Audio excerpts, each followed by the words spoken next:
Sa mga hindi pa nakakaalam, ito pala ang naging kasaysayan ni Bonifacio Boceta. Samahan ninyo ako at kilalanin pa natin siya.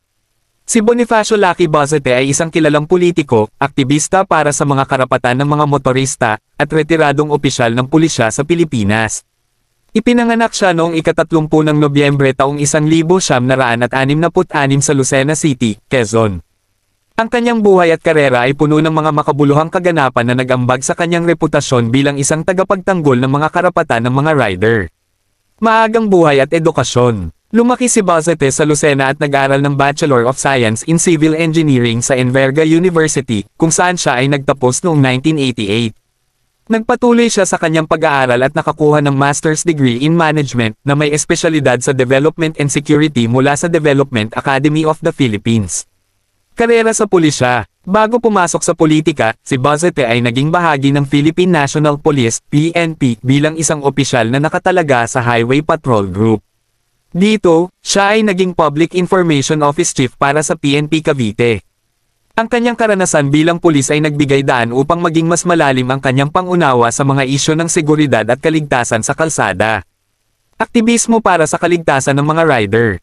Si Boceta ang nagtatag ng Riders Safety Advocates of the Philippines, RSAP, isang organisasyon na nakatuon sa pagpapabuti ng kaligtasan para sa mga motorista at rider.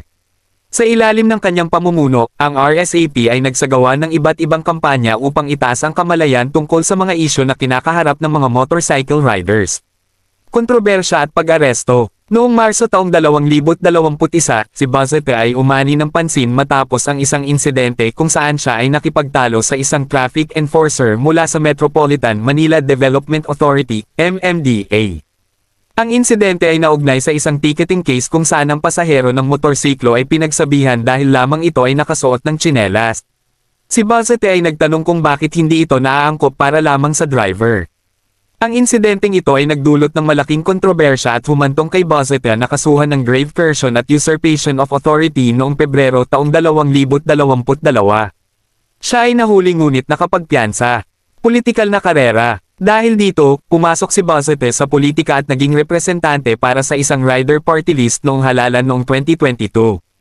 Ang kanilang grupo ay matagumpay na nakakuha ng 2 pwesto, kasama si Boceta bilang isa dito.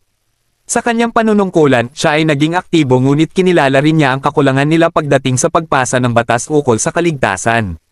Noong Oktubre taong 2024, inihayag ni Boceta ang kanyang kandidatura para maging senador para sa halalan noong 2025. Ayon kay Boceta, ang kanyang desisyon na tumakbo bilang senador ay dulot ng hindi nila maipasa ang anumang batas ukol sa kaligtasan habang siya'y nasa Kongreso. Personal na buhay. Si Bonifacio Boceta ay kasal kay Aida Mozar at naninirahan sila ngayon sa Silang, Cavite. Ang kanyang buhay, pamilya at profesional na karera ay patuloy na nagbibigay inspirasyon hindi lamang para sa mga motorista kundi pati na rin para sa mas malawak na komunidad. Sa kabuuan, si Bonifacio Boceta ay isang mahalagang figure hindi lamang dahil siya'y politiko kundi dahil din siya'y aktivista na nagsusulong para sa mas ligtas na kalsada para lahat.